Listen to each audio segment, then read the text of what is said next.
Hey everybody, welcome to Geekoholics Anonymous episode 152. I'm your host Rico, here with my co-host Dane Cody. Mr. Dane Cody and I get together once a week, talk about video games, TV, movies, and or whatever the hell we like. Thank you for tuning in and downloading us into your ear holes. New listeners, welcome. We've been just some house cleaning right off the top to celebrate our 150th episode that just happened. We're doing a little bit of a giveaway for a Super Nintendo Classic Mini. And yeah, we've gotten quite a few reviews on iTunes. Well, not quite a few, but a few, which is great. Excellent. Like a good 9, almost 10 reviews, new reviews. That means your awesome. odds are pretty good still for winning. Yeah, they're getting worse as every day goes by. But it's pretty nice because those reviews help the show grow. Like, I've seen our downloads go up. We're on track to have our biggest month ever, that's fantastic. Which is awesome. Getting a lot of traction with people leaving reviews, and I know it's iTunes, but for whatever reason, its tendrils get into all the other ecosystems, and podcast just starts to float up different charts and lists, and magic shit starts happening. So I appreciate every last one of you who's left a review, and those of you who haven't, you know the drill. Please leave us a review. bit.ly/SNES Classic Mini Giveaway is the short link that will take you to the page with all the instructions on how to do it. Ooh, very nice. But yeah, so thank you and welcome new listeners. If you found us through our giveaway or my parading around social media, sharing my God of War review, which has gotten a decent amount of views as well on YouTube. Sweet. Which is kind of cool. So we've had some nice feedback from people who've listened to my review. They said it was a really good review, and you know, it's pretty casual during our podcast. It's not a strict like written review, but you know, there were my excited feelings on the game. Fair enough. And rightly so. Like, this God of War is pretty fantastic. Yeah. But we'll get to more of that. Usually we start the show with what you've been playing, get into some news and stuff, our public service announcements, and free for all section. So, unless you got anything to add, Dane, I think we might get right into it. Yeah, I got nothing really. My weekend was pretty chill. Nothing really exciting happened. So, yeah. Cool. All right. What you been playing? I'm working my way through Far Cry 5, man. Yeah. Like, that is... I'm about 80% of the way through the story now. What's your hour count? I'm at 15 hours. Oh, wow. Something like that. I've noticed that I've started sort of not getting quite as distracted as I was at the beginning of the game. Like, I've definitely, like, when the game started... Quite easy at the start to, deer. Exactly. I definitely, especially near the beginning, I took on Jacob first. Kind of the way the game sort of tells you, like, hey, go fight. You know, you should probably go over here. You can go anywhere you want, but we would recommend you go over here. You mean John? Sorry, John. Yeah. So I went over there and, like, I did almost everything in that whole area before I started to kind of move on, and then I finally took him out and stuff. And then I sort of wandered over into Faith's area a bit, and I got, I guess, about halfway through. So the first couple of, I guess, resistance points ticked off. So I'm about halfway through getting all the way to fighting her. And then, to be totally honest with you, I kind of didn't really like her story stuff, like the psychedelics and like the weird dream sequences and shit. Like, it kind of, I don't know, it just did not do it for me. So I actually kind of broke off from her and went up and fought Jacob. Yes, you start with John, then Jacob. So I actually went up and did all of the Jacob stuff. I actually took him out. So I've taken out those 2 lieutenants now, and I'm continuing on. with that. And to be honest, like, wasn't the big. There was a couple moments where, so with Jacob, they do a similar thing that they do in when you fight John, and that is after you get to a certain amount of resistance points, they send the hunters after you. Yeah. And then they shoot you with the bliss bullets. Or they... No, they actually just fucking trap you. Yeah, well... Arrow to the knee, and then they just basically put a hood over your head. They're right there. They sneak up on you. That's what happened to me the first time. The second time... Oh. I was flying a helicopter in the middle of fucking nowhere, and I'm just flying along, and all of a sudden it just says, like, you are being hunted, and all of a sudden the screen just faded to black. I was like I was 100 feet, like 1,000 feet up in the air and flying along in a helicopter, and just all of a sudden it just faded to black and story crap. And I was just like, sounds like a little bit of a bug. It kind of sucked, to be honest with you. Yeah, that's kind of weird. I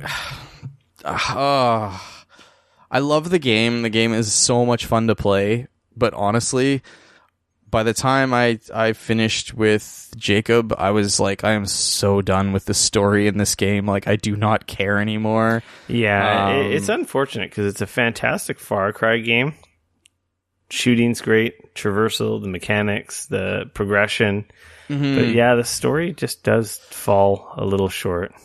And like, I don't know, like, played Far Cry 3 lots, enjoyed the crap out of that, didn't mind the story. Like, I think they did a good job. I think Far Cry 3 is still my favorite. Yeah. Strangely enough, I own Far Cry 4, but I actually haven't played it, which is kind of sad. And I might change that after this. But no, I like I said, like, I love a lot of the side stuff. I love having the people come with you, and I just got Guns for Hire. Yeah, the Guns for Hire are great. I just unlocked the dude with the rocket launcher. Herc. Yeah. And I'm not gonna lie, it's a lot of fun to just roll up with him and just not bother with stealth at all. All I'll do is I'll like shoot out the 2 alarms on the compound, and then I'll just barrage them with hails of sniper bullets and him firing rocket launchers at people. It's great. I don't even care about stealth. I'm just like, who cares? Let's just shoot them all. Like, so that's been fun. I've been messing around with various like play styles, you know, trying to, obviously, the first few that I did, the first few compounds, I tried to do like super stealthy, and I did a couple with like no alarms, never seen, no nothing, like just total ninja style. And like now I'm at the point in the game where I'm just like, I don't fucking care. Just like, yeah, it's really, it's so easy to earn money that doing it stealth and wasting the extra time is not necessarily worth the extra $600. No, not really. And it's just, and I'm having a ton of fun with just, you know, just causing mayhem. It is. That's when the game is the best, when you cause mayhem and planes are crashing and trucks are exploding and bodies are flying. Oh yeah. No, and like, so like, yeah, all of that is still, I'm loving that, and I want to go back in and play more of that. And it sucks because the story stuff feels like it's this jarring stop to all of that. And then it's this story stuff, which I don't really care about. And it feels kind of jarring, like more than anything. It's just like, yeah, it kind of is. The whole time the story stuff is like, they kind of just drag you kicking and screaming. It's like, okay, time to do a story bit. Totally. And like I said, I was in the middle of a mission, flying in a helicopter, trying to get some shit done. And all of a sudden it's just like, nope, you're being hunted, and fade to black. Now that's that. Yeah, the first time it happened, I thought it was really cool and neat, because it was kind of like, okay, go capture this guy. We're going to fucking set him straight and be like, yo, this is what's going on. Totally. And then you when like they continue escape to do it multiple times. Yeah, but it's exactly, it's kind of like game. 6 times it happens, and yeah, and it's not when you want to, it just happens. Right. Yeah, and it's a little bit frustrating, and like the whole time like to be honest, like the whole time that the story stuff is happening, all I'm thinking is like, can we get this over with so I can get back out there to do what I was up to before? Can I go back driving to around, shooting fucking bears, please? Yeah. No, man, I got Cheeseburger now. Him and I were rolling around in a crew. It was great. Yeah, like I've unlocked. I'm rolling with Herc and Cheeseburger, and it is awesome. We are just the mayhem squad. I send in my grizzly bear and my freaking grenade, like my rocket launcher. It's a blast. But yeah, I feel like that game is at its best when you're just in there, and it is a big sandbox. And as soon as like the story stuff kind of gets in on it, I'm just like, oh. Have you done any of the live event stuff? No. Okay, so for those of you who don't know, they have weekly live events. I think they start on Monday, so there's technically, I guess, been 2 because there wasn't one the first week. I don't think I talked. Is that the thing where last week they were saying kill animals last week's event by lighting them on fire, but not with the Molotov cocktail and not like not with a flamethrower. Yeah, it was like get creative. Yeah, so like, that was last week's event, and if there's the community group goal, and if that's reached, there's a reward for that, and then there's your individual like goal, which is like it was to kill 20 animals with fire, which wasn't that difficult because you could use the Inferno rounds with the shotgun, or you could use the flaming arrows with the bow. But they had to die from the fire, so if you shot them too many times, then it was like a bow kill or a shotgun kill. It wouldn't count as a death from fire. So, you'd shoot a turkey and they'd chase you around for like 15, 20 seconds, lighting everything on fire. So it was a little annoying.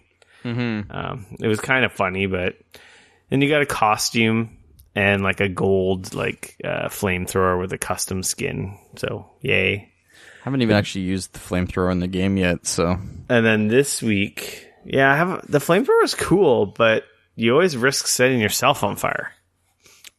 That is totally the thing with that game. Is like fire fucking sucks in that game. Mm-hmm, it's like I don't want anything to do with fire because like it gets everything on fire, and then it spreads, and then the grass is on fire, and then it's lighting me on fire, and then I'm trying to put it out, and then my car's on fire. Exactly, and then shit's exploding all around me.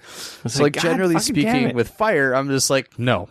Molotov cocktail, and that's the other thing, is like when I use the Molotov cocktails, I throw them at the guy, and it doesn't seem like it hurts him enough. No, he's on fire running straight at you. Yeah, and then I'm on fire, and I'm like, fuck. Well, that was like shit. So fire in that game fucking sucks. The flamethrower melts guys, but you always have to fucking deal with that BS. If they don't quite die, they streak right towards you while they're on fire to catch you on fire. Right. So I've not messed with it for the above reasons. So that event was weird because it's kind of like you're not really. It's not something you do naturally in gameplay unless you're a weirdo, right? Setting all the animals on unless fire. You actually run and then around there was and a try new to do it. Event. So I beat Far Cry right at the 25-hour mark. Nice. Well, me and Teacup beat it. He was in my game, so unfortunately he has to go back into the last little bit himself to consider his game beaten. I would like to talk about it when you beat it, because I don't want to go into it because I don't want to spoil anything. No, that's fair. But I will say the ending was, in my opinion, pretty cool. Oh, that's good. So I did like the ending. That's good. But it's very interesting. Like, it's something. How is the fight with Faith? Because that's the last person I got to do before the final boss. Yeah. And so far, I've probably liked her stuff the least. I didn't mind it just her stuff. Feels like a bad drug trip the whole time. Like, I don't know. For whatever reason, it just rubs me the wrong way. Like Far Cry 3 has it. Far Cry 4 has the Shangri-La, which are like the drug missions. Yeah, I don't know what it is. This one in particular bothers me. Like, it didn't really bother me that much in 3, but for whatever reason, it really bugs me in this one. They're not amazing, that's for sure. Yeah. I don't think they're bad. They could have been better. I guess. Yeah. I don't know. They're just weird. Yeah. And like I had a similar thing with her where I was like wandering towards one of my missions, or I was going towards a thing that I was trying to get to, and I'm most of the way there, and then all of a sudden like I run over to somebody who looked like they were in need of help, and it just like busted me into one of her like stupid dream sequence whatever bullshit story crap. And then when I come to after it all finishes its thing, I'm like way across the map to where I needed to be, and I'm like, for fuck's sake. I was like right at the end of my goal. Like I was right there, and you know, and I mean, yes, you could fast travel back to the nearest like fast travel point and then hoof it from there, but it's just like it just felt like that time that I was wasted, you know what I mean? Like that's all. So but anyways. Yeah, when you're done, we'll have to have like tag on a little spoiler cast to discuss the ending, I think. Yeah, I was hoping to get it finished this week, but I don't know if it's going to happen. I'm going up to visit my Faja on the weekend, so I'm not going to be around. So I won't be around, and I won't be playing anything, so I don't know if... Take I know. your PS4 with you. Nah. Yeah, so we beat it, because I literally had one mission left since the last time we played. I just basically had to go confront Jacob. Right. Or Joseph, sorry. It's John, Jacob and Joseph. Faith, and Joseph is the father. Okay.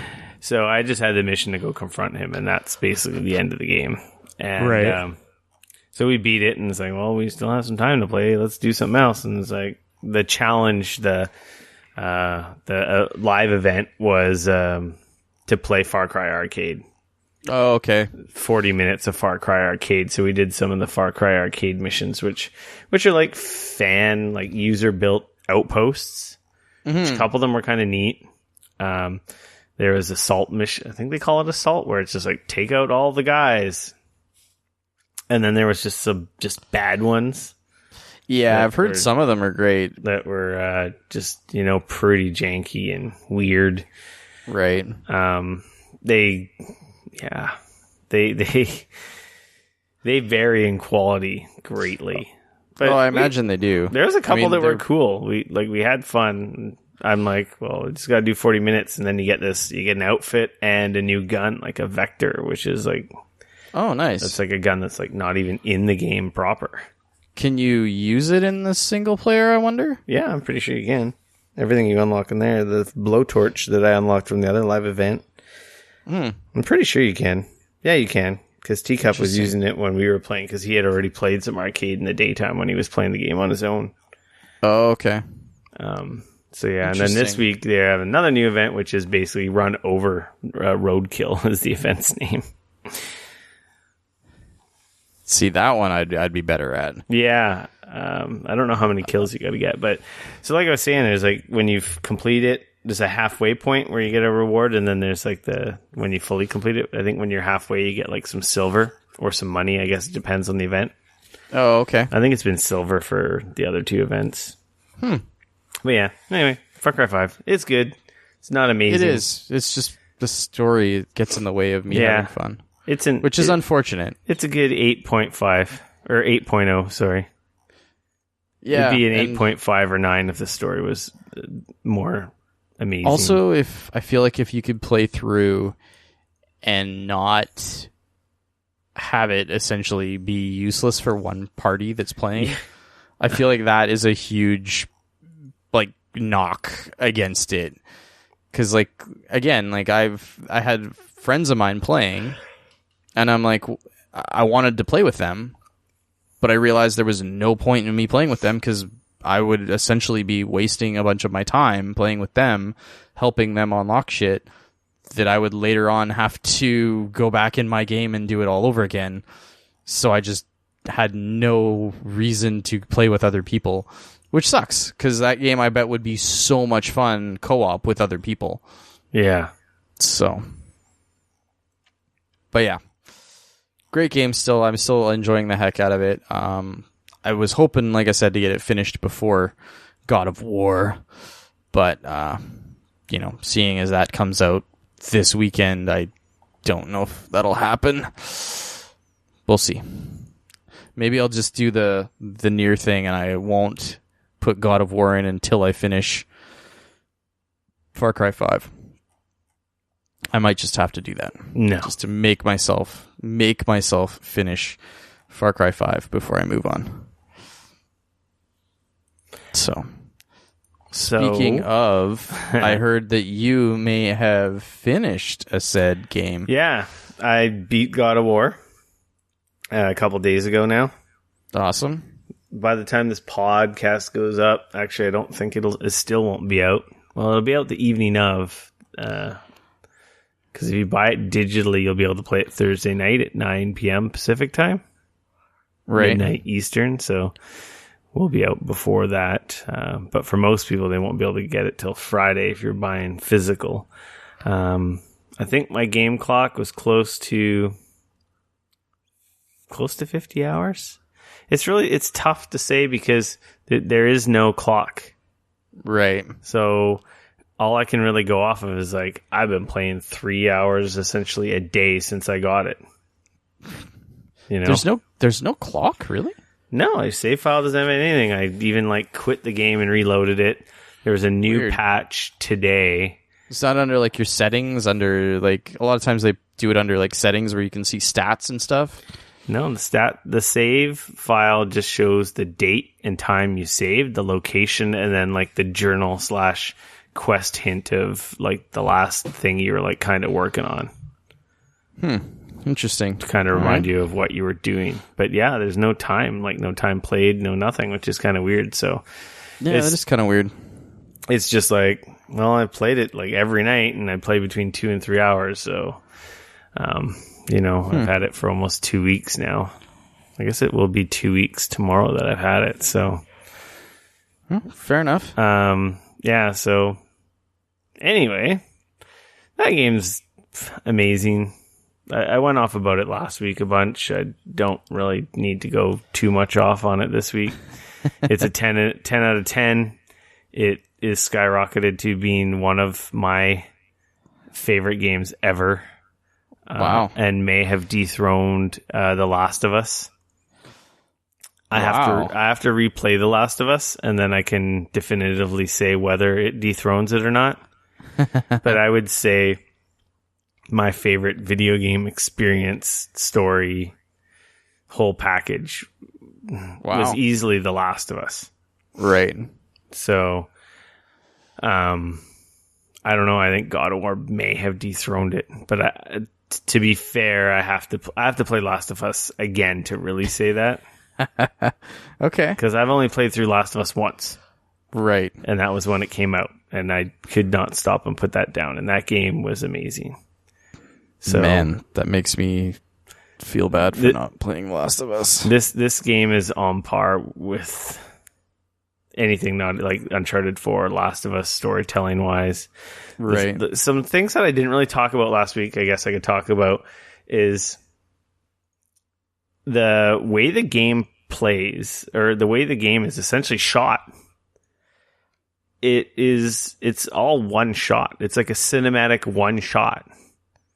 There's no loading screens. There's no breaks between gameplay and cutscenes. Visually, it is so engrossing. It just sucks you in more because, like, just a criticism of Far Cry 5, you have black loading screen with a little icon spinning in the corner. Right. Cutscene. Black screen, loading icon in the corner. Cutscene. Black screen with it just takes you out of the experience. Right. It totally ruins the flow. There is none of that in this. It's just, there's no loading points. There's no nothing. There are a couple tricks I think they use for the loading. But yeah, no, I've heard that there's some stuff that they do to kind of mask some of the loading and whatnot. It ain't as bad as like the elevator scene in Mass Effect. It's very fluid, and it's really like you don't really notice it unless you're analyzing it and going like, so when do they load? Oh, that's when they load, when this happens and when this happens. Okay, that's where they're putting the loads. Right. Okay. But the whole time that these things are happening, storytelling is still happening. You know, That's awesome. Kratos and Atreus are talking to each other. They're talking about stuff that happened, stuff that's going to happen. Kratos is being gruff Kratos. Of course. And those interactions of all the characters in the game are they're amazing. There isn't like a million characters in the game, but there are a lot of characters. Right. Not a lot, but a handful, and they're all really well developed. Yeah, I heard that there's definitely there's not a ton of characters in the game, which, like you said, isn't necessarily a bad thing, though. No, but they're all there, and they're all throughout the whole story. So they all develop and change, and you see their motivations and so forth, which is it's nice because I know all their names. Right. I don't know how many games I could say every character's name that's in the story. Wow. But I'm not going to because some of them are spoilery. You know, we'll just stick to fucking Kratos and Atreus because that's what's in the reveal trailers, and that's right. where we're safe. And I did stress last week to stay away, right? Yes, no, or no. I think I just posted that on Twitter. It's one thing to listen to a podcast and people you trust talk about this game. Right. I would be very careful, especially with it being full on release and then gloves are off on Friday. Like right now, everyone who got a copy of the game, there's like 5 pages of stuff we can't talk about. Right. Heavily like spoiler story specific stuff we're not supposed to talk about that Sony really doesn't want anyone ruining. Yeah, I heard Sony was very, very heavy on the because hey, they don't fucking talk about the story. Yeah, there's a lot of wow moments in this game, and you don't want them to be ruined. Right. That makes sense. There's something that happens in this game that I did not see happening. And It's like one of those things that just puts a shit-eating grin on your face. And it's like, yeah. That's awesome. But that could be ruined in a photo. Right. Oh, wow. Okay. So you got to be careful. So stay away from photos and stay away from video reviews. Because if someone doesn't edit their video properly, there's some huge stuff. I think there's some major story spoilers that can ruin some nice surprises that would suck had I known it was coming. That sucks. So yeah, so be really careful because come Friday, gloves are going to be off. There's going to be Twitter posts and Reddit posts and forum posts and images like crazy because no one's going to be holding anything back. Right. Like, even like story, like I would almost be like put a filter on God of War because I think it'll get so bad that even some of the elements could be ruined within a line of a story headline. Wow. Or just somebody like who posted a photo of that in their Twitter or something. Well, like, you know, like there's 3 words can like ruin a big part of this game. Wow. So like, that's how, I don't know. You got to be careful. I'm glad I don't have to be careful. Yeah. Because I had like a nice experience with no chance of anything getting spoiled. But man, what a fantastic freaking game. Every aspect of it, man. Like storytelling, character development, world building. One of the things that I gotta say, I was listening to the Giant Bomb guys talk about. It was funny stuff. listening. It was really funny because I actually listened to them as well.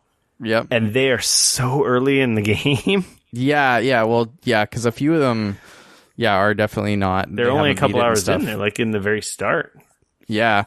What I gotta say though that I absolutely thought was really neat what they were talking about was the fact that one of the things that the God of War universe has done is they've essentially created a universe where not only is the Greek pantheon of gods real, but then they've wandered over to the Norse mythology and they've literally created a universe where all of those different mythologies exist. They exist in the same like universe, more or less. And that got me thinking, like, where this franchise could go.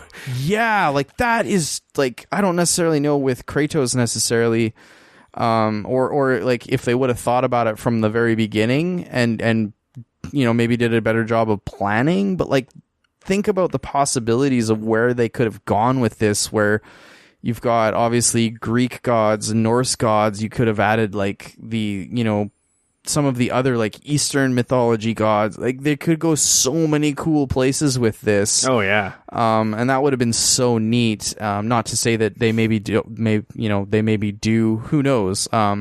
But I hadn't really thought about that being such an like, that's fucking cool. Like it's such a neat idea. It is like, cool. Hey, we're going to have all these Greek gods. Kratos is going to be angry, et cetera, et cetera.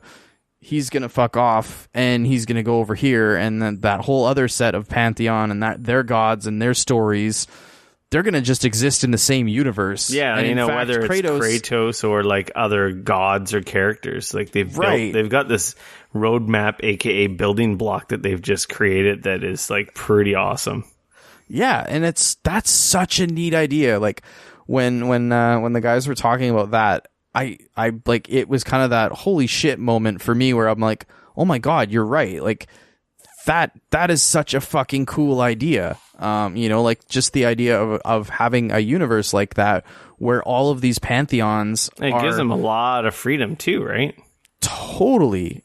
They all exist and they're all in the same universe. But instead of being big and ridiculous, it's almost like they're relegated to their kind of areas. You know what I mean? Like the Greek gods are down in Greece and the Norse gods are kind of up in their area. Like it's such a neat idea. And I really hope that we see more from that sort of train of thought, if you will. So. I can't wait to do a spoiler cast on this game. So phenomenal, phenomenal ending. It's a game that went from me being kind of excited about it when I heard they were going to announce it. I wasn't excited at all. I even said that. I was like, "Oh, cool, another God of War game." See, and then when I saw that they were like what they were showing in the first trailer for God of War last year at E3 or 2 years ago at E3, that's when I went like, whoa, maybe this is something I should actually be. Yeah, exactly. But even then I was like, well, that might be something. But now. And that's the thing is the stuff they've shown has been like limited and very restrained because they know what they have and they didn't want to spoil anything. Right. Like all the stuff you've ever seen about this game is just from that intro area. Wow. Like none of the bigger aspects of this game have they shown or spoiled because it's so special and they know they had something good here. That's awesome. It's been really cool that they've just done a really good, like, so many games like, here's all the systems, here's all this, here's that, here every stone here's is our 2-hour like, gameplay. There's the beginning of the game. There's no stone unturned. So when the time you go and play the game, there are no surprises. Right. There's no systems. There's nothing that isn't hidden, right? Yeah. I'm really excited for everyone. I'm really excited for everyone to get their hands on it, so I can start talking about it in more in depth. I can't wait to do a spoiler cast because man, there's a lot to talk about. I did have a couple questions from some people. Oh, okay. Someone asked me, and these are just from Discord chats. Cool. Speaking of Discord, maybe I'll talk about that in Free for All later. I've been all over the Discord like crazy. Anyway, someone asked me how I've been playing. I didn't talk about it last week much, I don't think, or if I even mentioned it. There's the resolution mode and performance mode. Yep. Resolution mode obviously is tries to get is as 4K, close to 4K and stay there. It's 4K. I think it's dynamic. It's checkerboard scaling, upscaling. I don't think it's a native 4K, but it's a higher than 1080p. And it's supposed to be a lock 30, which, Digital Foundry apparently did a video. Apparently their video kind of has some light spoilers. Oh, really? I haven't watched it, so if you're like looking at their video for graphic stuff, you might want to be careful. But the gist is the resolution mode is a nice upscaling, tries to stay at 30, dips below it quite often. I played at least half the game in resolution mode, and I found it played just fine. I didn't find the frame rate dips to be annoying because in that mode, the game just has a little extra layer of detail in that it looks very cinematic, right? Right. So I could deal with that. And it's kind of what most people are used to on console with adventure games. They're usually 30 frames per second, plus or minus, right? Yeah. No, that's true. I'd say the second half of the game I started playing in performance mode. Only because, to be honest, the visual difference between the two is very minimal. Okay, that's good. On like the world and the environment, I didn't notice a lot of difference. I did notice difference between like, it's kind of like a PC game to a console. There's just that extra layer of sharpness and crispness to the textures. Like, for example, his axe on resolution mode, the fine details are much more pronounced than they are in performance mode. But they don't look bad. It looks just fine. But you can tell that everything does look sharper in resolution mode. But in performance mode, I didn't watch the Digital Foundry video. People say it hits between 40 and 50 frames a second in that mode. Right. It feels like 60 though. It looks like 60. Like, it looks really smooth. I know what I've been told from people that it's not 60, that it gets up to 60 in points. But it feels just as smooth. Like, you could have fooled me had I not if I didn't have a frame counter on screen or someone tell me because of the Digital Foundry video that it wasn't 60, I would have said it was 60 the whole time. Wow. So it is noticeably smoother in performance mode, and I ended up playing the rest of the game in performance mode because, like I said, the visuals are barely noticeable. Like, you got to squint your eyes and get a little closer. It's not like, oh god, this looks like crap. For someone with a Pro and a 1080p TV, well, that's not going to make zero difference. So right, you're definitely going to go performance mode. I don't think those options are available on the regular PS4. Yeah. Well, yeah, that's the thing. Like, I'm going to be playing it on the regular PS4, so it's like whatever. But the thing too, as far as performance goes, is that if, you know, like you're saying, like, oh, even if it's like 60 or 40 to 50, if something dips but it doesn't dip dramatically quickly, you're going to notice that almost not at all. Yeah. And especially if it can keep it above 40.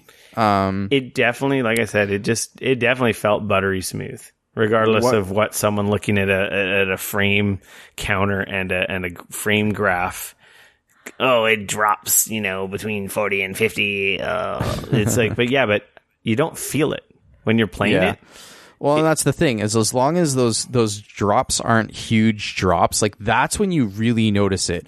When you're doing 30 and all of a sudden your frame rate drops 5 frames, you're going to notice that big. If you're rocking 40 and you drop 5 frames, you might notice it more, but it's not going to be that huge difference, right? Yeah. I'm pretty frame sensitive. Yeah. And I will say I didn't really notice it at all. Yeah, that's good. That's like I awesome. said, it feels like it's 60. I know it's not, but it feels like it. So that's all that matters, right? Yeah. It's got that smooth. You can tell the animation's a little smoother.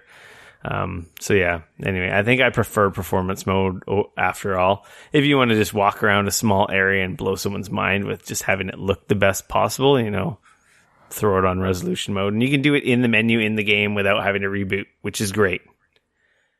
Fair enough. That was another cool. question someone asked me. It's like, is it in the game? Like, yeah, you can do it during the game. You don't have to quit, save, or exit and go to the main menu. Oh, that's good. So it's just like, hit your options, just in your options and go and boom, into it's your right options. there. Yeah. Yeah. Another question someone asked me was if there was a documentary in the game, because I guess God of War 3 had a documentary built in. I didn't know that. I don't own. I think that's the remaster. Been so long since I played. I think God that's the remaster version on PS4, which I don't have. I only have the original PS3 version. Right.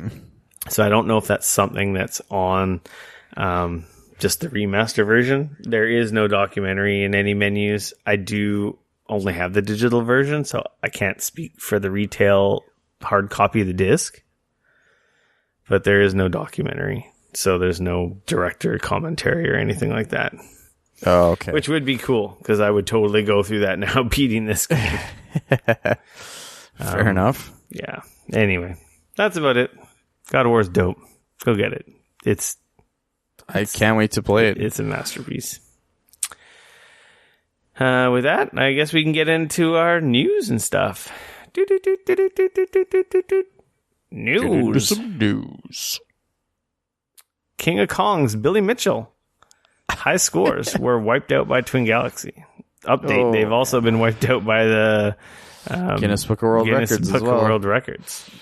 So, I don't know. Did we talk about the original story? We might have laughed and said, this is ridiculous. Why are we going to bother? I don't think we did. We might have. But anyway, in February, some forum people had been like calling into question his record and his video. And someone was like, man, this ain't the arcade. His record's not on arcade. This is MAME. Like, this is an emulator. And I don't know.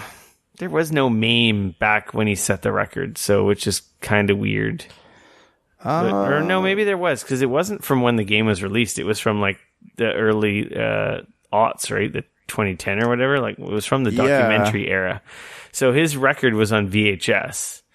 And, you know, people already had issue with some of the blurring and suspicion that the tape had been spliced. And after some like in-depth analyzing from these forum guys, are like, no, this is bullshit. He didn't do this. This is not on arcade hardware.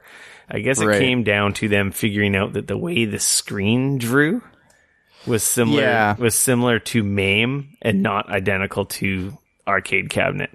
Well, yeah, when it's on native hardware, it draws the girders a very specific way.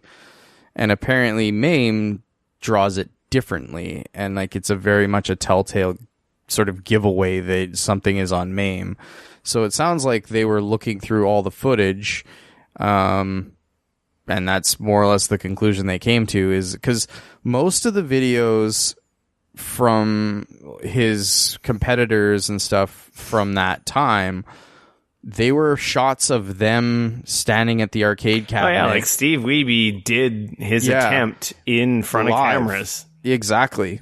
Whereas, unfortunately, Billy Mitchell, he sent his in like he had connected his cabinet up to a capture device.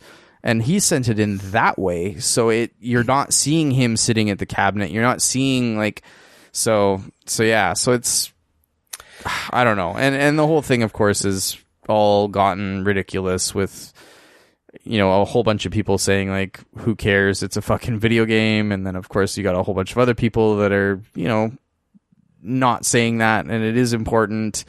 So this whole thing has spiraled into controversy. Yeah, so lo and behold, after analyzing all this stuff, Twin Galaxies pulled his scores. They've banned him from competing and basically like erased him from the history books. Yeah. And then fast forward a day or so later, and Billy Mitchell releases a statement on his disqualification. Which is a bunch of gobbledygook nonsense that makes no sense at all.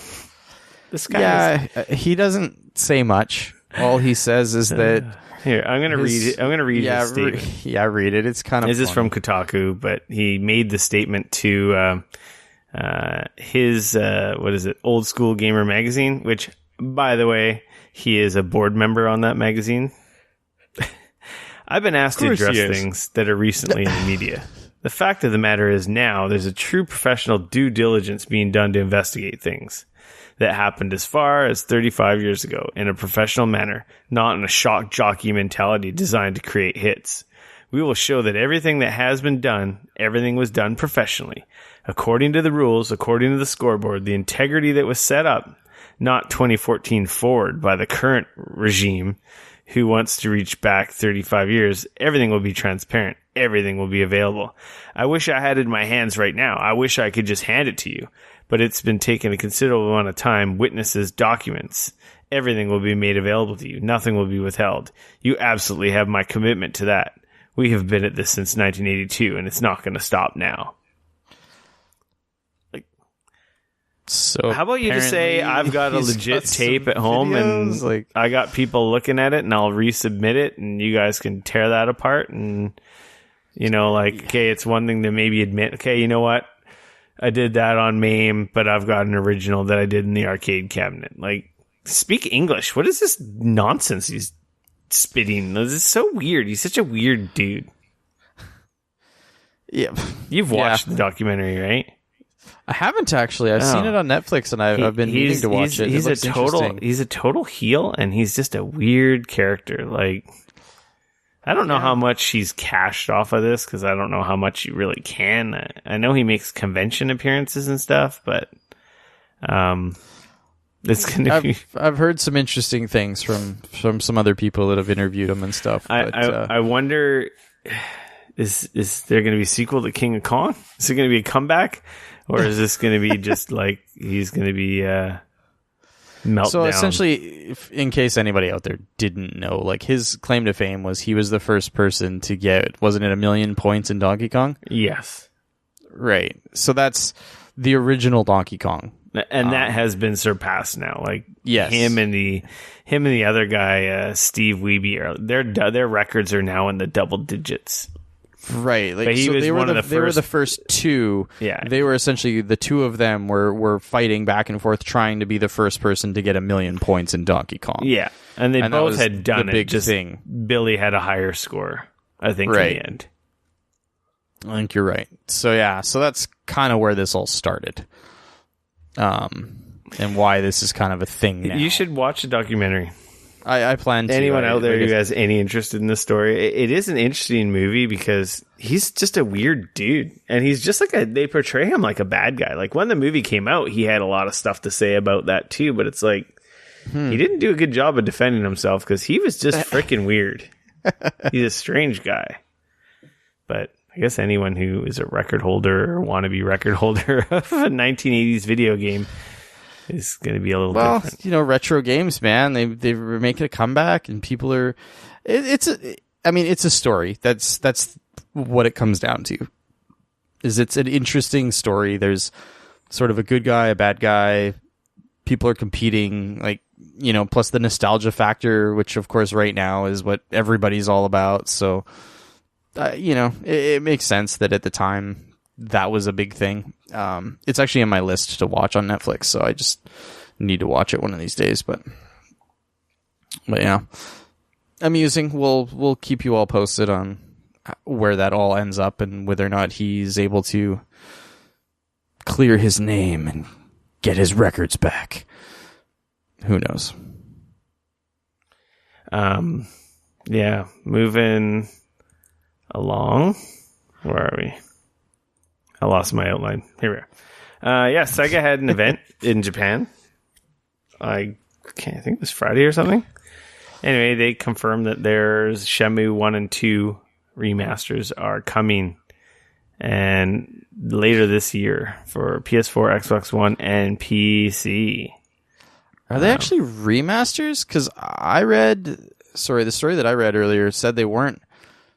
They were re-releasing, but they were not essentially remasters. Well, the headline says remaster, so scalable screen resolution and PC graphics options. Okay, well maybe they're not like a full remaster, but I guess the resolutions have been updated to support the probably 1080p. Yeah. Dreamcast was closer to a Dreamcast was like re-release than a 480p, so yeah. So I guess just maybe some upscaling so it doesn't look like a complete disaster on the newer consoles. Yeah, that sounds about right. And apparently Shenmue 3 is still set to arrive later this year. I don't know. Shenmue gets a lot of press and a lot of people really like it. I just feel like Yakuza is the better series that Sega has, and Shenmue died because it deserved to die. I don't know. I have Shenmue 1 and 2 in the other room on Dreamcast. And they weren't my favorite Dreamcast game. Yeah, they were groundbreaking at the time. Yeah, but they weren't my favorite game. No, from the time. Though. I think it's a little bit of rose tinted glasses with that one. You remember the nostalgia, and they were the first game to do a lot of different things, and they were innovative. Definitely. Like, they were definitely innovative, right? Yeah. I feel like it was because of those games that we ended up getting Grand Theft Auto 4 later or Grand Theft Auto 3 later, sorry. Like, I feel like it was very innovative in a lot of those types of ways, and it really influenced game design and game development later on. They just never clicked with me. For myself, but they had they're like cult classics. People love Shenmue games. Like, people were crazy for that Shenmue 3 announcement a couple of years ago at E3, right? Yep. So they also announced a Mega Drive Mini, because everyone's doing mini consoles. So it looks cool. I don't think they said anything about an American release for this. Is this just the same company, though, that released the other little one? The one thing that kind of makes me a little upset. It is... Because didn't they do that? They already exist. They have the Genesis flashback. They aren't mini. They have the emulation, and I think you can put plug carts real into them? Cartridges in them, and then it rips the cartridge to SD storage. The emulation was not good. Yeah, people have said they're not huge fans of the quality of the emulation. That's let alone that's the thing that the Nintendo got right, was the emulation and stuff was all really good, and those games play great. I don't know, Yeah, so I'm like, oh, cool. Maybe this will be... And then it's it's the same people that made the current Genesis flashback that's on shelves right now. So yeah. They say it's the newest technology. So maybe... Guys, Sega's it's the newest been technology. On the their games ass. are going to be the best. Maybe Sega's been on their ass to do a better job. We'll see. No announcement for a North American release, so... Yeah, okay. Speaking of Japan, Konami announced a new Castlevania game. Yeah! Sweet! Oh, it's for mobile, you say? Oh. And they haven't announced it for anywhere outside of Japan? Yeah, it's iOS. What is it called? Castlevania Grimoire of Souls. Grimoire of Souls. There's some artwork of some of the characters, which looks cool, like the DS, 3DS style. There's some screenshots of the game. It looks okay. Looks like a Castlevania game. I wouldn't say it looks amazing. But doesn't look like hot garbage. Unless you're going to add controller support, though. Why bother with... Yeah. I don't know. At least to me, in my opinion, and I'm maybe obviously not the target audience here. I don't know, but I see that and I go, why do I want to play this? Castlevania games, the controls are such a huge part of it. And if I'm going to have to use touch controls, this is just going to be hot garbage. I was so excited, and then it's mobile. I'm like, oh man.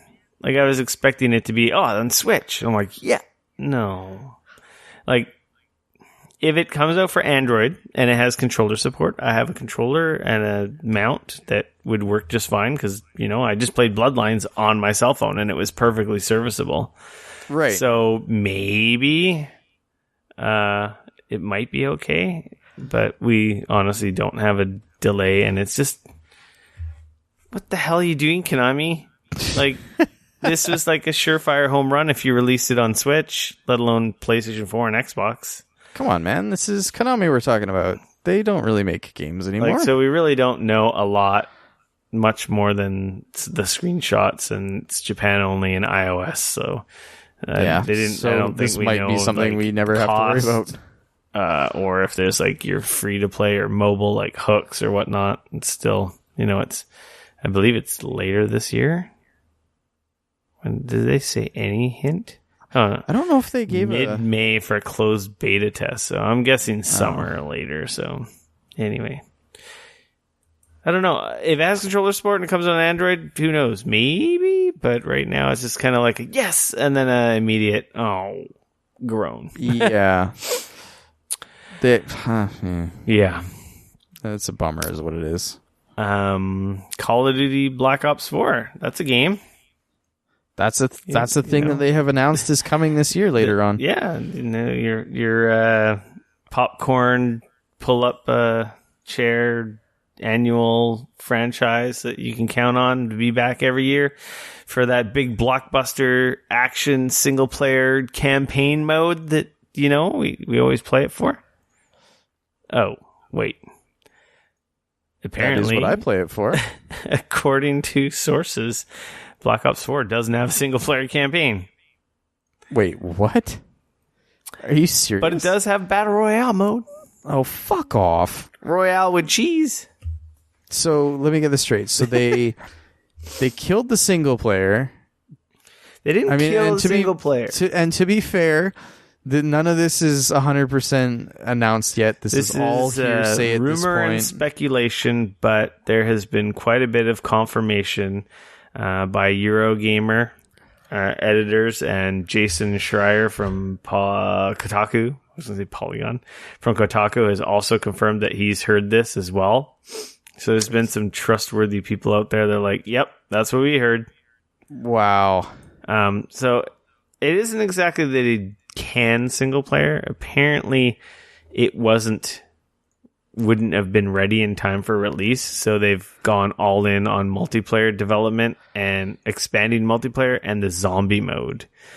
So for somebody like me, I don't care about the zombie mode, and I really don't care about fucking Battle Royale mode. And then to add to the fact that they're doing a Battle Royale mode, it might not even hit the magic 100 number that Fortnite and PUBG are already doing.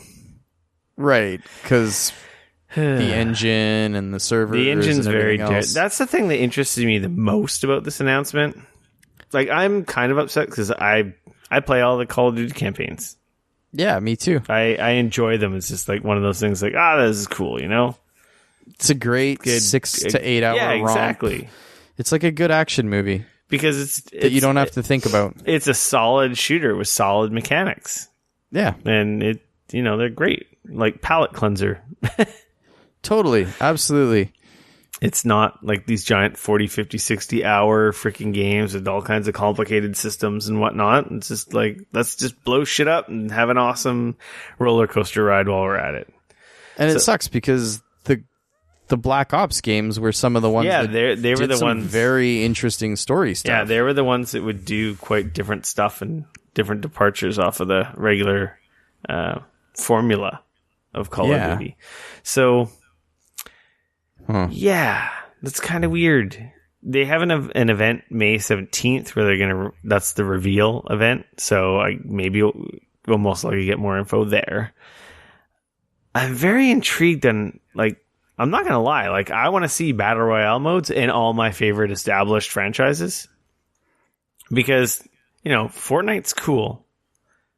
But it's Fortnite. Right.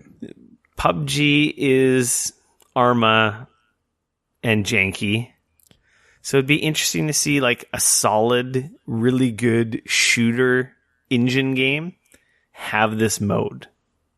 Right. You know what I mean? So with tight game shooting, that has tight great, controls, awesome guns, awesome graphics.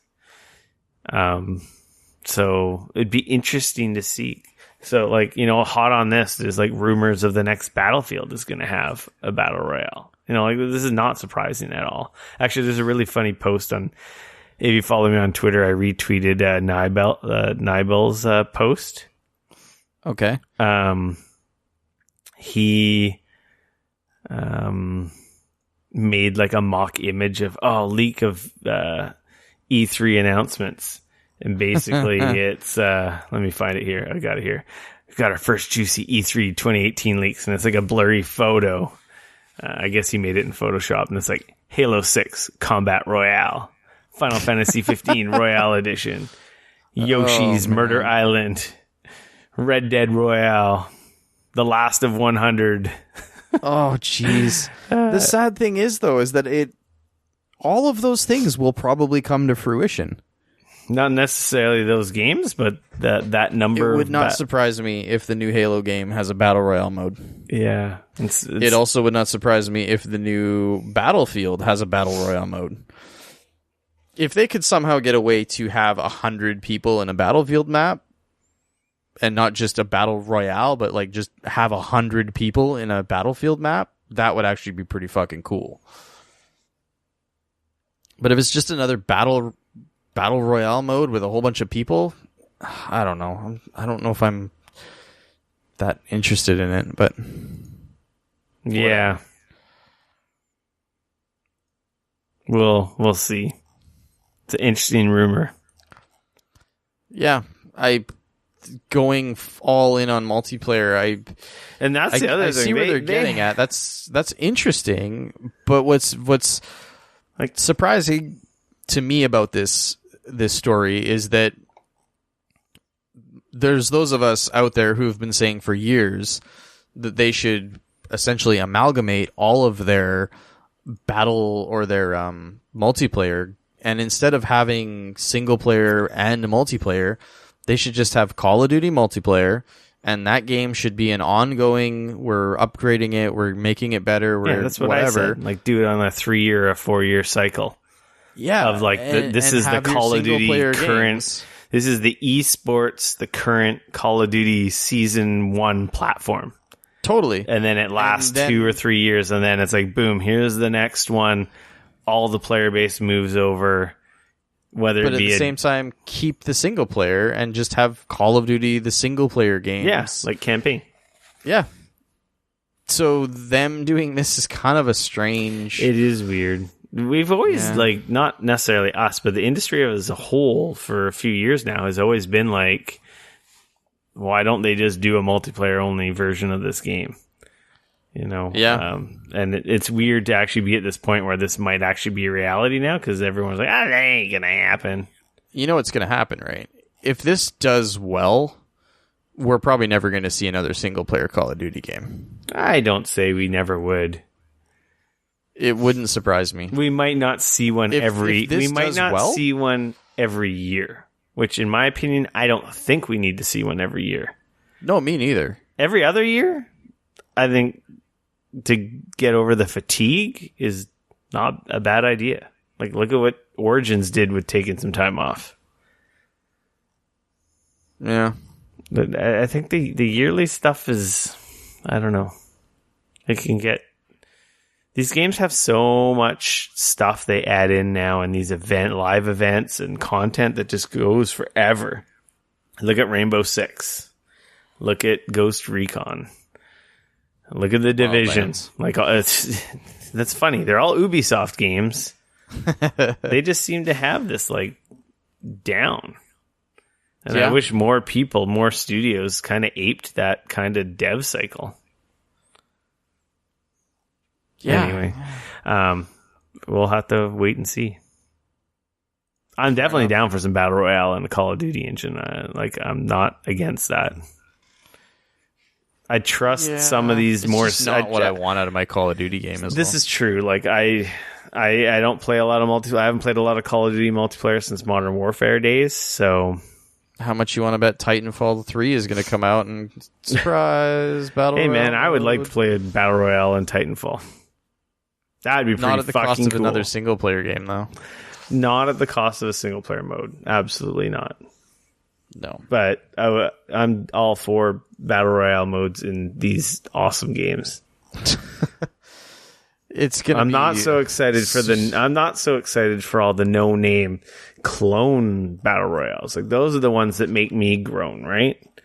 Battle Royale modes coming from like seasoned studios, I'm all for. Because it can be better. I guess for me, we're just going to end up with a whole bunch of games with a Battle Royale mode that don't have enough people in them, and then it's going to die a quick, swift death. I don't think Call of Duty will have that problem. No, I'm sure. That'd be more of the other stuff that's on the fence. Because, I mean, having 100 people all the time to like log in and be able to queue quickly so that it doesn't feel like you're waiting around all day and all that you ever do is wait that's key. You got to have a huge user base to make that work, right? Well, build it and they will come.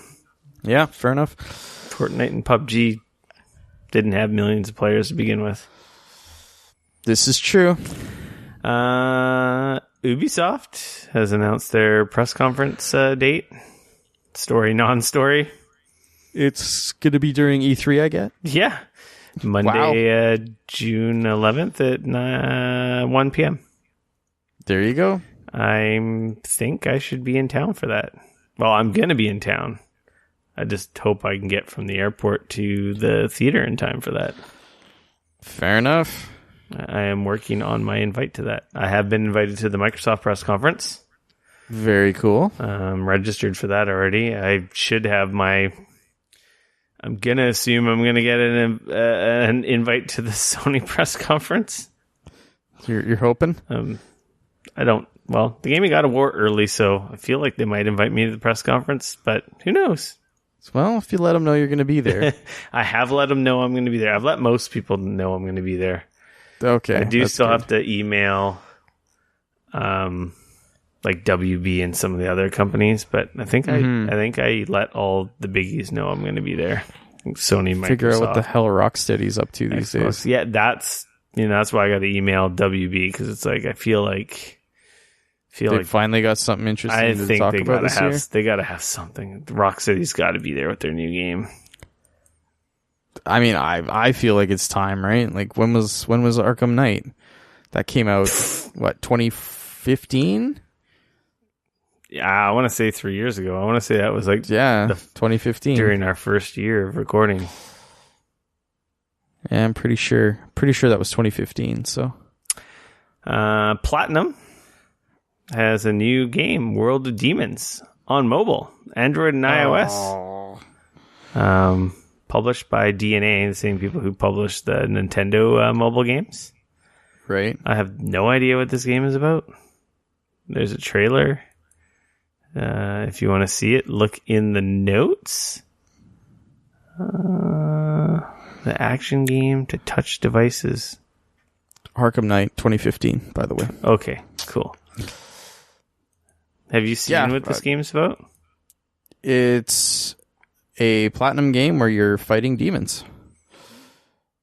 Not really a whole lot else outside of that currently. It's new action RPG, apparently offers deep and stylish combat on the go. Yeah, samurai action. Watching this trailer, it might be like a swipe type game. That's my guess. Swipe and dodge, but it's all like touch controls and apparently there's like a system where red is better than green, green's better than blue, blue's better than red type of a system. It looks like there's fighting yokai. Oh, it's got that very traditional like Japanese kind of is it like water yeah, it's like the watercolor paintings like come to life. Yeah. It looks like it looks interesting. I wonder if it's like what's that? Oh, what's that game? I don't know. That Epic game that was on mobile. Oh, I never played that. Kind of like a Punch come out on Android? What's that? I don't think it did. That would explain why I never played it. Oh, what is it? Infinity Blade. I'm kind of curious about that. Yeah, now. Infinity Blade. This looks kind of like that. Your character's back is to you, and it looks like it's slashing and dodging, kind of like a Punch-Out almost, but with like touchscreen. That worked really well. From what I can see from this game and these little gameplay clips, I feel like that's what this game is kind of like. It looks really cool. If you told me this was a mobile game, I wouldn't have believed you. Check out the trailer. It's in it's in the show notes. So if you got So I was looking, because we were talking about it, I was looking to see if there was a Infinity Blades for Android, which there is not, by the way. And did you know that Lords of the Fallen is a mobile game? What? I know. I had no idea that they turned it into a mobile game. Are you serious? Yeah. I'm looking at it right now. It's $15 on the App Store. It looks like the Dark Souls wannabe that was like on Xbox PS4. Yeah. It looks like they've changed some of the mechanics. I don't know, like that to me, like you would need a very good control scheme in order to make that work on mobile, but I don't know if okay, so apparently there's swipe-based combat. Man, I'm kind of tempted to buy it now. Sorry, I kind of jumped off on a tangent here. It looks like the full game pretty much. Like, it's really interesting. Yeah. More to come possibly on that. I have a ton of freaking Android credit. Oh, Google Play credit? Yeah, I have a lot too, from doing the surveys. Yeah, I've meant like almost $30 right now. Battlefront 2 is back with microtransactions. And I don't have much to say, but fuck EA and Battlefront 2.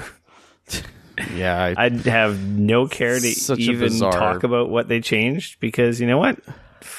They screwed the pooch on this so bad that the only thing that should have came back was there is no microtransactions for real money. But like, I don't understand the actual gall they have of. Apparently, it's super grindy. It's not as bad. It is probably what they should have launched with, and then they wouldn't have had the disaster PR thing that they had. I think the only right move to have fixed all the damage they had is that they should have just put it back in, and that it's just in-game currency. But they're a company, and they got to try and steal people's money.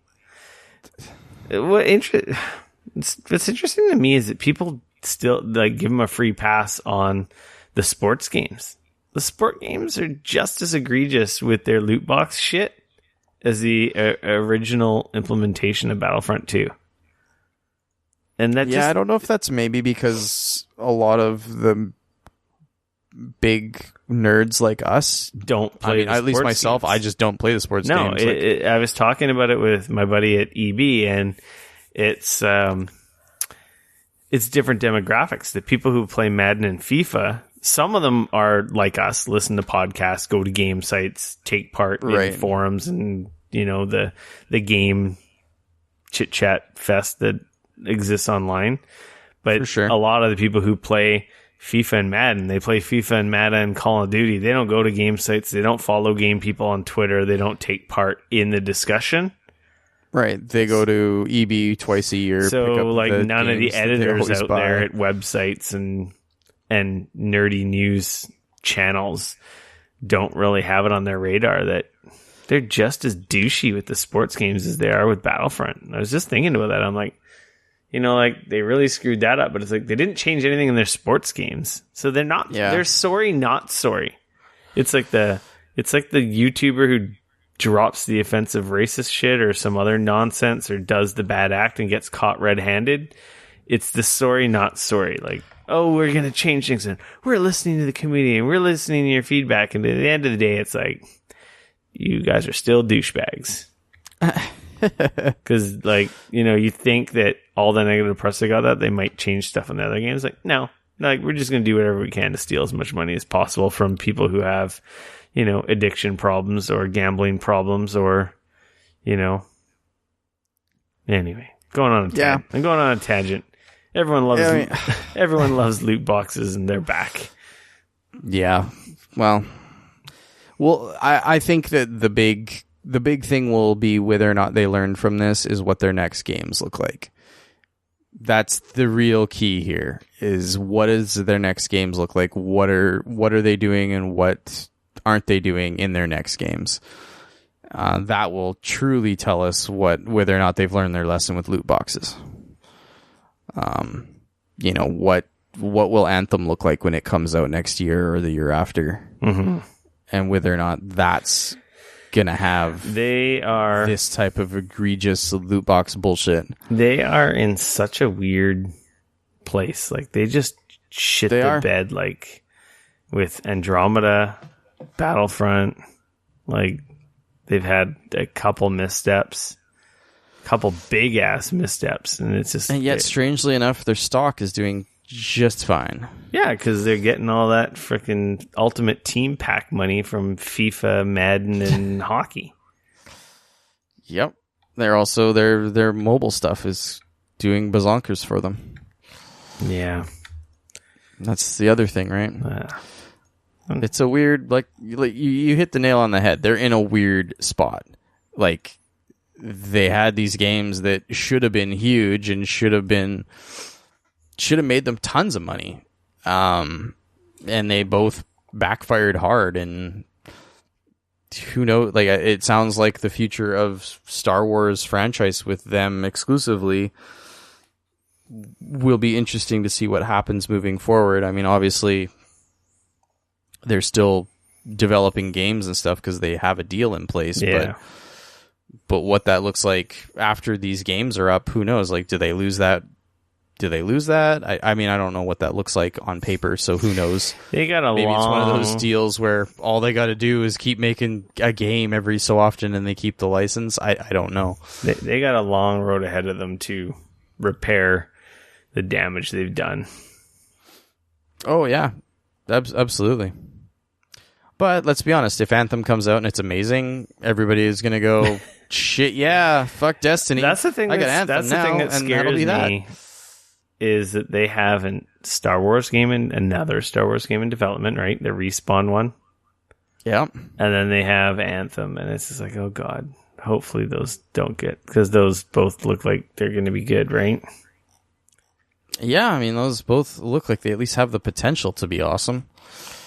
So here's hoping. But at the same time, like, you know, with Battlefront 2, like, where were the DICE guys to say, nah, fuck you guys, we're not doing this? You got to remember, though, they're a studio that's owned by EA. Oh, I guess it's true. They don't have any. Come in and say, like, hey, that's true. They really don't have any ground to stand on. No, like, if anyone did that, it would have been like, okay, there's the door. 10 other people want your job, and guess what? They'll do it for half what we pay you. Exactly. Yeah. So, corporations, you gotta love them. Yep. So, moving on to Nintendo news. The internet was set ablaze yesterday with this news. The Switch version of Dark Souls Remastered has been delayed. Surprise. Excuse me. Surprise, not surprise? Yeah. I think that the Switch, taking something like Dark Souls and moving it to the Switch is probably a little harder than I think. Yeah, it's a pretty tricky proposition. It is coming, or it was originally scheduled for May 25th, and publisher Bandai Namco announced that it will be rescheduled for the summer of 2018. When summer go until? September? The Amiibo, that's about right. I think September, October actually might even be the end. Yeah, the Amiibo has also been delayed. Just an update. I haven't been able to pre-order that Amiibo anywhere yet. Just makes me think I might have a hard time getting it if I get it at all. Way to pull Amiibo into the conversation again. Yeah, you're welcome. And yeah, so people were a little upset. I don't know. I want the game to be good. I don't want it to be rushed. So I'm not too upset. Am I going to get on Switch? I don't think so. It's going to be, like, to be honest, it's going to be an inferior version compared to PC, PS4, Xbox One. Yeah. It is also a game I already played and have my good memories of. I won't bother playing it. So I love Dark Souls, but I don't know. I have Dark Souls 3. Like, do I really need to play through the first one again? And you haven't even beat the third one yet. Shh. I haven't. I'm pretty far in it, though. I'm at least halfway. I do have to go back. Is that one of those situations, though, where if you were to go back, I'm you'd be like, what the fuck was I doing? Where was I going? I'm gonna have to start over. Yeah, I'm actually kind of tempted to start over and actually start on PC because I got it as part of a Humble monthly bundle. I think it was last month was Dark Souls 3. Okay. So I'm almost tempted to just start over on PC, which is, 60 frames per second. But then you remembered if you wanted to play a game like that, you started Neo and you could go play that instead. I did start Neo and I did enjoy Neo. So, too many games, man. Too little time. I know. So yeah. PlayStation news. I got none. I got nothing. God of War comes out on Friday. Go pick it up. There's your news. Yeah. Actually, I tried looking for the God of War system. Oh, yeah. Because after playing the game and falling in love with the axe, I'm like, oh man, I really should have fucking pre-ordered that. Of course, it's a cool looking system. I didn't like it at first, but it's grown on to me. And yeah, it's that system's nowhere to be found. I think on Amazon, resellers had it up there for like $700 and something. Wow. Like, oh well. That's not cheap. I don't really need a PS4. I already have one, but it was like, oh man, I love God of War. I want it. Xbox news. We kind of talked about the backwards compatible games that were added last week, and the updates for some of the games getting some of the 360 games getting X enhanced versions. Okay. Digital Foundry went and played Red Dead Redemption 4K, and the results were quite surprising. It's like native 4K, I believe. Wow. I didn't watch the actual video, but the overall is that it looks pretty amazing on the X. And I do own it on X. It's sitting there installed. I got to try it now with this update. We're coming to a little bit of a lull, I think, after next month. I might have some time to play through Red Dead again, just in time for number 2. Come on. Why would you do that with all the other stuff that you got in your back catalog? Because Red Dead's one of my top 5 favorite games. And besides, would you really want to play Red Dead just before Red Dead 2 is going to come out? Yeah. Maybe Red Dead it out before the second one even comes out. Not possible. Oh. I'm at the very least going to play it to see the enhanced mode. This video looks really good, actually. Fair enough. Yeah, man. I wouldn't have thought that this was a last generation game looking at this enhanced edition. That's one of the best features of the Xbox. The backwards compatibility is pretty awesome. I'm not going to lie. Yeah, they like, it's weird, there's a feature that from PlayStation to PlayStation 2, you could play everything. All you needed to do is drop it into your PlayStation 2 and you could play your original PlayStation backlog. At the beginning of the PS3, same thing. You could drop PS1 and PS3 or PS2 games into your PS3 and PS3 games. You could play all of them. Back catalog did not matter. You could drop any one of those discs in your PS3 and they would play. And then over time, I think not enough people seemed to care, so they killed the backwards compatibility for PS2 and they left the PS1 backwards compatibility in the later consoles. And then for the PS4, they just dropped all of it. And then, strangely enough, Microsoft picks up that mantle with the Xbox One.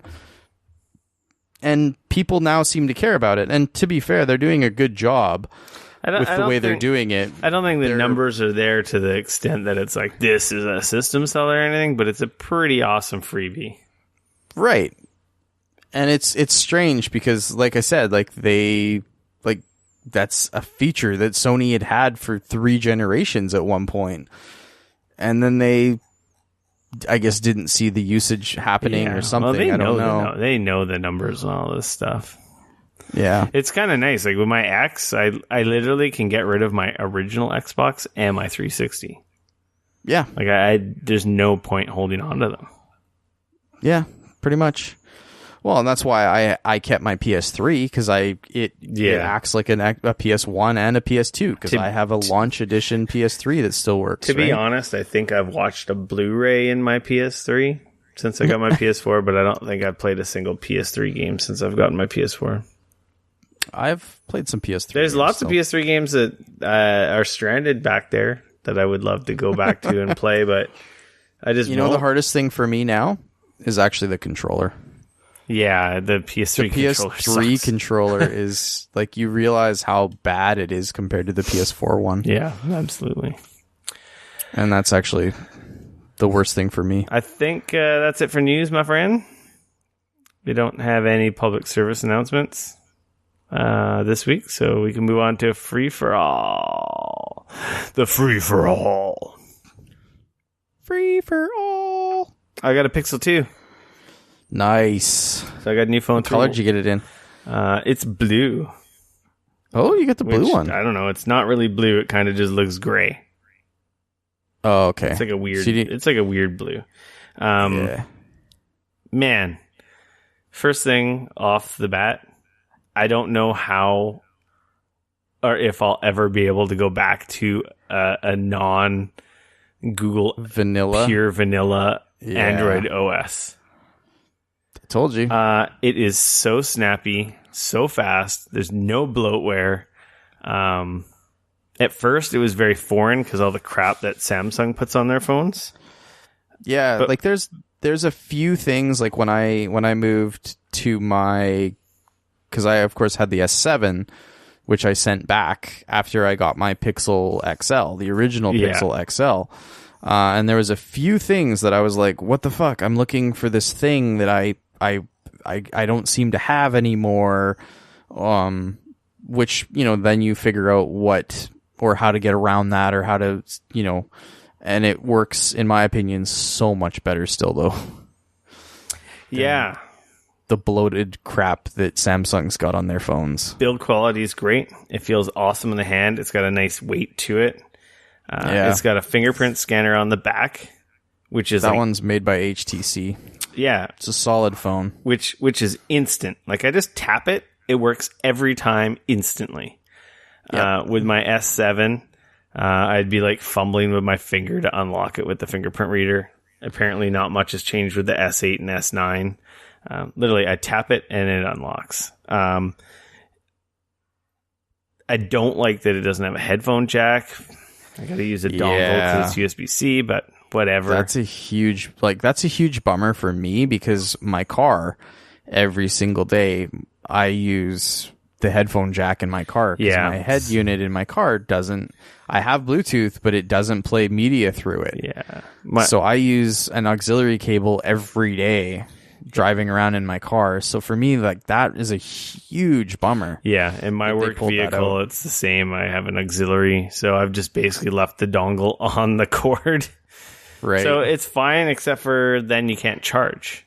So I gotta go buy one of the USB-C charge and auxiliary cable dongles, I think and that's only an issue in my work truck because all my other vehicles have Bluetooth. So I truly believe that if everybody in the industry would have turned foot on Apple with this and they all would have kept the headphone jack in, I think that they all would have made Apple look like fucking idiots, and Apple may have ended up having to like turn around on it. Yeah. But the fact that everybody has slowly been switching over to do the exact same thing, I think was dumb. I think it was really, it's really an easy stupid. cash grab by selling everyone dongles. Oh, 50-cent dongles for $5 or $10, right?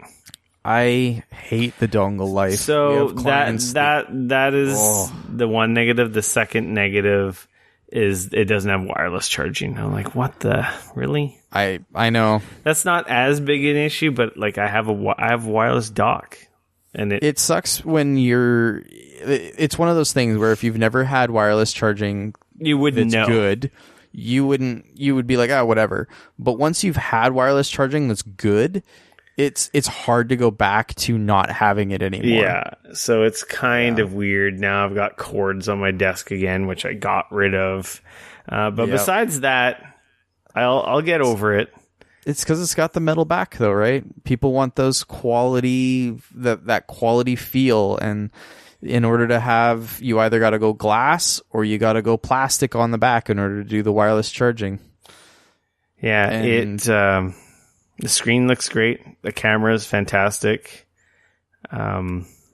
It's an awesome phone, man. I have just Oreo. Like when I first opened the phone, it had like 10 or 15 apps on it. Yep. It didn't have like 50 apps and all kinds of extensions and bullshit that I don't like. Every app on there is one I know. Everything on my phone is something I know what it is and that I installed, not weird extensions and apps that are like, what the hell is this for? Why can't I uninstall this? You know? Yep. Oh no, I love having a Google phone. Honestly, the multitasking is great. The snappiness and speed, it's night and day. Like, I'm so happy with it. At first, it was very foreign because I wasn't used to just regular proper Android without all the BS bolted on top. But I don't think I could ever go back to, unless Samsung does something amazing or sends me an S9 Plus for free. If you're listening, Samsung, I don't think I can go back. Like, I honestly think I'm more excited to see what the Pixel 3 is. Yeah. Not only that, the camera on that phone's incredible.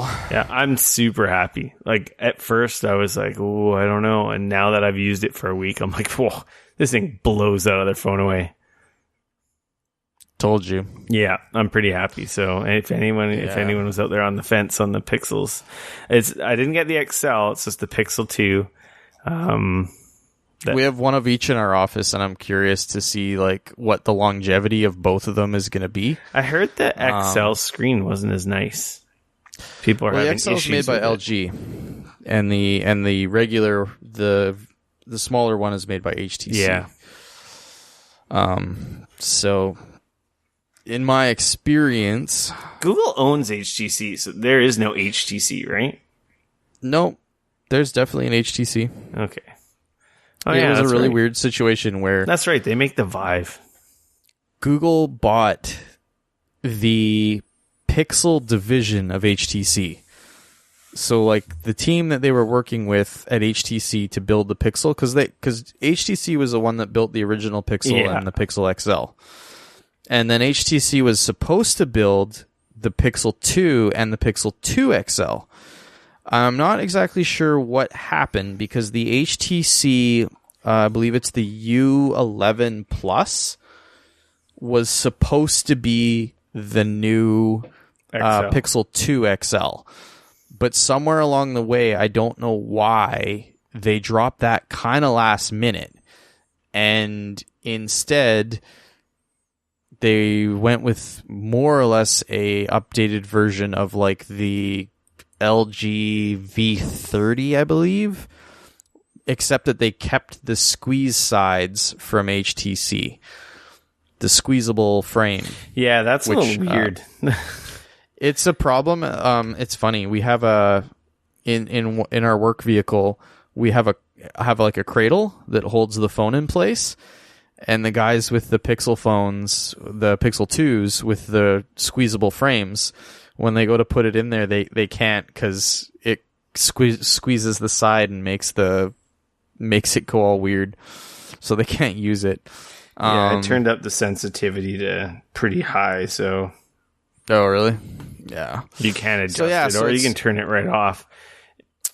So I'm not really sure what exactly happened. I don't know if they wanted... It was because they needed it to be an OLED screen. I'm not really sure. But I know that it was somewhat last minute where they made the switch on the Pixel 2 XL. So for whatever reason, they decided to change. Oh, yeah. I forgot to say, like, at first I had reservations of the no home button, because I'm so used to that. But I haven't had that in a long time. You know, when you just tap your finger to the fingerprint sensor and immediately unlocks, you don't need a home button. No. Or if it's sleeping, if you double tap the screen, it wakes up, right? Yeah. And it also has great speakers. Like, it has it's got stereo sound. It has two big ass speakers on the front of the phone. Yeah, that's something they changed from mine to the new one. Which is another nice thing, because most phones have terrible sound, and it's got pretty decent sound. Yep. Yeah, I'm pretty happy with it. So that's good, man. It gets a thumbs up. Yeah, no, thumbs up. Like I said, I like my Pixel XL. It's been a great phone. Yeah, It's getting a little bit long in tooth now, almost 2 years old. So it's pretty we'll nice. see. The clean OS, man. It's like doing a fresh Windows install. It's just so nice. So nice. With that, Dane, I think we have a show. I think that's it. Episode 152. You can follow me on Twitter at Rick F. No K, RICF. You can always come hang out with me on Twitter at Dane Cody, at DAYNECODY.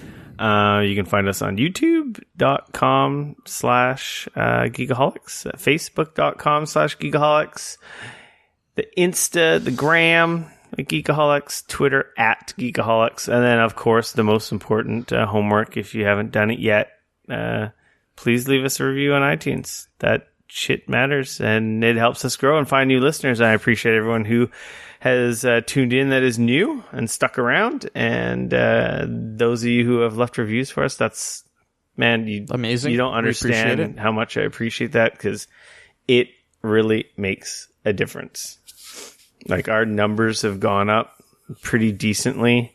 It's such I know it's a pain in the ass to leave iTunes reviews. Like, they don't make it easy. Yeah, it is. But for whatever reason, that stupid system just, I don't know, it just gets your content to float up to the top. Kind of like the stupid likes and shares on YouTube videos that all the creators always like and comment below and share, and that stupid stuff works for these logarithms or whatever that push this stuff so new people can discover it. Just, it works. Fair enough. So I appreciate everyone who has done that. And if you haven't, please do. Like, if you want to pay us back for anything, if you've enjoyed it, I would appreciate it if you left a review. And yeah, that's about it. Everyone, enjoy your God of War this weekend, and we'll be back next week with more Geekoholics Anonymous for your ear holes. I gotta go play God of War. Peace.